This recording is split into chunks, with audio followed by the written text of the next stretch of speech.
Good morning Sami, this professor Aswin from government college of technology. என்கிட்ட ராமு இருக்காரு. ராமு வந்து டெக்னிக்கல் சாம்பியன். இன்னைக்கு என்ன கிட்ட ஃபார்முலா சார்ட் மைக்ரோ லேர்னிங் தான் டாஸ்க்கு. இப்போ நம்ம அவர் எடுத்துகிட்டு வந்த டாபிக் வந்து காலம் அப்படின்ற ஒரு டாப்பிக்கை பற்றி. காலம்னா காலத்தை பற்றி நினைக்கிறீங்க? Good morning champion, I am Ramu. நம்ம இப்போ வந்து காலம் இட்ஸ் வெர்டிக்கல் மெம்பர்ஸ்னு சொல்லுவோம். இது subject to axial compressive load compressive லோடுன்னு சொல்லலாம். அவ்வளோதான். அது வந்து வெர்டிக்கலாக இருக்கும். நேராக இருந்தால் அவன் தான் காலம் அப்படின்றாரு. ராமு என்ன சொல்கிறாருன்னா, நேராக இருந்தால் நின்றுட்டு இருந்தா நின்னா காலம்டா, படுத்தா பீம்டான்றாரு. நச்சு நடிகர் நின்னா வெர்டிக்கலாக இருந்தால் அதான் காலம். அது மட்டும் இல்லாமல் அதில் ஆக்சியல் கம்ப்ரசிவ் லோடு ஆக்ட் ஆகும் அப்படின்றாரு. சூப்பரான ரகசியம் இன்னைக்கு ராமுகிட்ட தெரிஞ்சுக்கிட்டோம். ஸ்லெண்டர்னஸ் ரேஷியோனா என்ன? Slenderness ratio is the effective length of column due to the minimum radius of the gyration சொல்லலாம். இப்போ effective lengthக்கும் minimum radius of gyrationக்கும் அந்த ரேஷியோ தான் வந்து slenderness ratio சொல்றாரு. அப்ப moment of inertiaக்கு ஃபார்முலா என்ன? I moment of inertiaக்கு வந்து I equal to AK ஸ்கொயர்னு சொல்லுவோம். ஏங்கிறது ஏரியான்னு சொல்லலாம், கேங்கிறது ரேடியஸ் ஆஃப் கைரேஷன் சொல்லுவோம். இந்த கேங்கிறது மினிமம் ரேடியஸ் ஆஃப் கைரேஷன் சொல்லி எடுத்துட்டு மினிமம் ரேடியஸ் ஆஃப் கைரேஷன் கண்டுபிடிச்சோன்னா அது ஃபார்முலா என்ன வருது? Root moment of inertia, minimum moment of inertia due to area அப்படின்னு சொல்லலாம். Root of moment of inertia கண்டுபிடிக்கும் போது ரெண்டு ஆக்ஸை பொறுத்து கண்டுபிடிக்கும் போது எக்ஸ் ஆக்ஸும் ஒய் ஆக்ஸும் யார் மினிமமோ அதை வச்சு போடுறது தான் வந்து இங்கே இது. So I minimum by A சொல்கிறார். அடுத்தது classification and failure of the column அந்த ஸ்லெண்டர்னஸ் ரேஷியோ சொல்கிறாங்க. Classification of the failure of the column வந்து சிலிண்டர்ஸ் ரேஷியோ வச்சு அண்டர்ஸ்டாண்ட் பண்ணுவோம். சிலிண்டர்ஸ் ரேஷியோ வந்து less than or equal to 32 இருந்தால் அது ஷார்ட் காலம்னு சொல்லுவோம். அங்கே அப்ளை ஆகக்கூடிய லோடு வந்து க்ரஷிங் லோடுன்னு சொல்லலாம். ஸோ ஃபஸ்ட்டு ஷார்ட் காலத்தை பற்றி சொல்லுங்கள். ஷார்ட் காலம்னா சிலிண்டர்ஸ் ரேஷியோ லெஸ் தென் 32 இருக்கணும். 32ன்றது ஒரு முக்கியமான நம்பரு, ஃபேன்சி நம்பரு. 3-2 அப்படின்றது பக்கத்து நம்பர் தான், ஈஸியாக வச்சுக்கலாம். அப்புறம் டைப்ஸ் ஆஃப் காலம் வந்து அது 32 கீழே ஷார்ட் காலம் சின்னவன்னு சொல்கிறாங்க. ஸோ எப்படி ஃபெயில் ஆகும் அப்படின்னா க்ரஷிங் ஃபெயிலியர்னா என்னன்னா லோக்கலைஸ் கம்ப்ரசிவ் ஃபெயிலியர் தான் க்ரஷிங் ஃபெயிலியர்.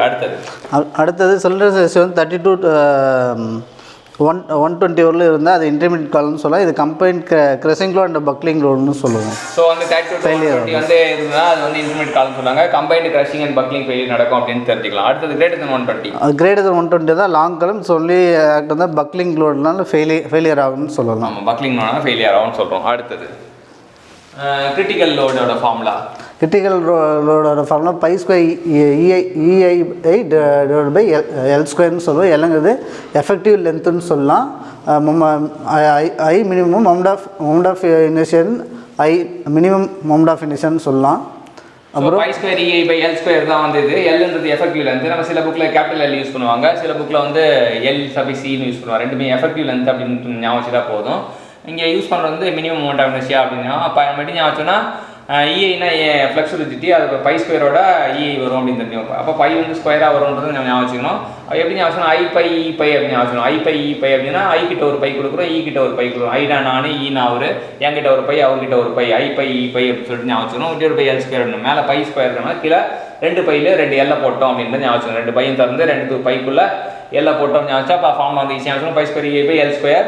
எல்னா எஃபெக்டிவ் லென்த், ஐனா மினிமம் மொமெண்ட் ஆஃப் இனர்ஷியான்னு தெரிஞ்சுக்கணும். அடுத்தது ஒவ்வொரு எண்டு கண்டிஷன் இருக்குது. ஆயிலர் வந்து அந்த கிரிட்டிக்கல் லோடுக்கு வந்து ஆயிலர் லோட் சொல்லுவாங்க, இல்லை கிரிப்ளிங் லோட் சொல்லுவாங்க, இல்லை பக்லிங் லோட் சொல்லுவாங்க. நிறைய பேர் இருக்குது. எந்த பேரில் சொன்னாலும் அது ஒன்றே ஒன்று. Euler load, buckling load, crippling load, critical load எல்லாம் ஒன்றே தான். ஸோ இதில் Euler formula for appropriate long காலம். ஆயிலர் வந்து ஆயிலரோட ஆராய்ச்சி என்ன சொல்லுதுன்னா, ஆயிலருக்கு பிடிச்ச காலம் வந்து ஒன்லி லாங் காலம் அப்படின்றது தான் தெரியணும். அது பேர்லேயே பிட்டு வச்சுக்கலாம். பேர் வந்து ஆயிலரில் எல்ன்ற லெட்டர் இருக்கனால அந்த பேர்லேயே நம்ம பிட்டு வச்சுக்கலாம். ஸோ இப்போ ஒவ்வொரு எண்டு கண்டிஷனுக்கும் எப்படி லென்த் மாறும், எப்படி லோடு மாறும்னு சொல்லுங்கள். ஓகே, ஆயிலர் ஃபார் லாங் காலம் வந்து என்ன அப்படின்னா one end fixed and another end ஃப்ரீங்கிறது எஃபெக்டிவ் லென்த் வந்து 2L. எஃபெக்டிவ் லென்த் வந்து 2Lன்னு சொல்லலாம். ஒரிஜினல் லென்த் அப்படி சொல்லலாம். கேபிட்டல் வந்து இங்கே ஒரு புக்கில் ஒரு மாதிரி இது பண்ணியிருப்பாங்க. ஸோ அதனால் வந்து நீங்கள் என்ன பண்ணணும் அப்படின்னா கரெக்டாக அதை வந்து ஞாபகம் வச்சுக்கிறது வந்து கரெக்டாக ஞாபகம் வச்சுக்கணும் அப்படின்னு தெரிஞ்சுக்கலாம். ஸோ காலம் வந்து 1 எண்டு ஃபிக்ஸ்டு, அது 2 ஃப்ரீனா எப்படி இருக்கும்? ஓகே, அதோடைய பக்லிங் லோடோட formula pi EI by 4L ஸ்கொயர்னு நம்ம சொல்லணும். இந்த எல்ன்றது வந்து என்ன அப்படின்னா இது வந்து ஒரிஜினல் லென்த் அப்படின்றது ஞாபகம் வச்சுக்கணும். இது வந்து இட் இஸ் ஒரிஜினல் லென்த் அப்படின்னு வச்சுக்கணும். இங்கே போத் எண்ட் இன்ஜின் அப்படின்னா காலம் எப்படி இருக்குன்னா இந்த பக்கம் ஒரு இன்ஜின், இந்த பக்கம் hinged, subject to actual load. இப்போது போத் எண்ட் இன்ஜின் வந்து எஃபெக்டிவ் லென்த்தும் ஒரிஜினல் லென்த்தும் ஈக்குவலாக இருக்குதுன்னு சொல்கிறாங்க. இதோட பக்லிங் லோடு வந்து pi square EI by L ஸ்கொயர்னு சொல்லுவோம். ஸோ அடுத்தது பார்த்தீங்கன்னா இங்கே வந்து போத் எண்டு ஃபிக்ஸ்டுன்னா இப்படி இருக்கும். இங்கேயும் ஃபிக்ஸ்ட் ஆகிருக்கும், இங்கேயும் ஃபிக்ஸ்ட் ஆகிருக்கும். அப்போ வந்து எப்படி இருக்கும்? ஓகே. இப்போ போத் எண்டு ஃபிக்ஸ்டுங்கும் போது எஃபெக்டிவ் லென்த் வந்து ஒரிஜினல் லென்த்தோட ஆஃப்னு சொல்கிறாங்க. அப்போது அது 0.5 × Lன்னு சொல்லுவோம். அப்போ அதை பக்லிங் லோடு வந்து 4π² EI/L² சொல்லுவோம். இங்கே இது பார்த்தீங்கன்னா அடுத்தது வந்து 1 end ஃபிக்ஸ்டு, அதை 2 இன்ச்சுன்னு சொல்கிறாங்க. ஸோ அதில் இப்படி இருக்கும். 1 end ஃபிக்ஸ்டு ஆனது அந்த அதை 2 இன்ச்சுன்னு சொல்லும் போது எஃபெக்டிவ் லென்த் வந்து L/√2 ஒரிஜினல் லென்த் /√2ன்னு சொல்லுவோம். இது எப்படி சொல்லலாம், 0.70 ஒரிஜினல் லென்த்துன்னு சொல்லலாம். இதோடைய பக்லிங் லோடு வந்து 2π² EI/L² சொல்லலாம். ஸோ இது வந்து எப்படின்னா, இதை வந்து ஃபஸ்ட்டு ஞாபகம் வச்சுப்போம், ஏன்னா ஃபிக்ஸ்டு ஃப்ரீ. ரெண்டாவது வந்து இவனை வச்சுப்போம், மூணாவது இவனை தான் ஞாபகம் வச்சுக்கணும், நாலாவது இவனை ஞாபகம் வச்சுக்கணும். கண்டிஷன் வைஸ் வந்து பார்த்தீங்கன்னா இது மாற்றி போட்டிருக்கோம்.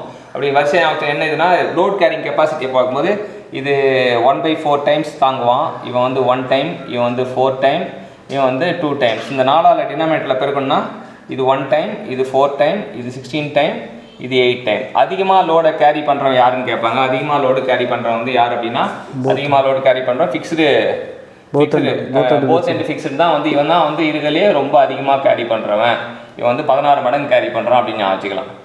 ஸோ யார் லீஸ்ட்டாக கேரி பண்ணுறான்னா, போத் எண்டு ஒருத்தன் ஃபிக்ஸ்டு ஃப்ரீ அவன் தான் வந்து லீஸ்ட்டாக. இவன் வந்து 1 அவன் 16. ஸோ ஃபிக்ஸ்டு போத் எண்டு இன்ஜின்னா 4, இவர் வந்து 8 அப்படின்னு ஆச்சா. இந்த ரேஷியோ வச்சு நம்ம ஈஸியாக வந்து 2 பேரை கம்பேர் பண்ணிக்கலாம். கம்பேர் பண்ணி ஈஸியாக ஃப்ராக்ஷன் ஆஃப் செகண்டில் ஆன்சர் எழுதிடலாம். அது காம்படிட்டிவ் எக்ஸாம்பிள் ஒன்றும் கிடையாது, எல்லாரும் ஒரே மாதிரி தான் படிப்பாங்க. யார் சீக்கிரமாக கரெக்டாக ஃபாஸ்ட் அண்ட் அக்யூரஸியாக யார் பண்ணுறாங்களோ அவங்க ரேங்க் மேலே வந்துடுவாங்க. ஸ்லோ அண்டு அக்யூரஸி லெஸ்ஸாக இருந்தால் மார்க் கம்மியாகிடும். அவ்வளோதான். இது எல்லாமே ஒன்றா தான் படிப்பாங்க, எல்லாருமே நான் கரெக்டாக படிச்சு தான் வருவாங்க. ஆனால் அவங்களுக்கு அந்த ப்ராக்டிஸ் பண்ணுறது மூலிமா வந்து அவங்களுக்கு என்ன கிடைக்குன்னா, ஃபாஸ்ட் அண்ட் அக்யூரஸி கிடைக்கும். அதுதான் வந்து காம்படிட்டிவ் எக்ஸாமில் சக்ஸஸ் வரும். ஸோ இன்றைக்கி ராம் மூலிமா வந்து நம்ம வந்து காலத்தை பற்றி ஒரு பேசிக் திங்லாம் எல்லாமே கற்றுக்கிட்டோம். Thank you champion. Thank you sir.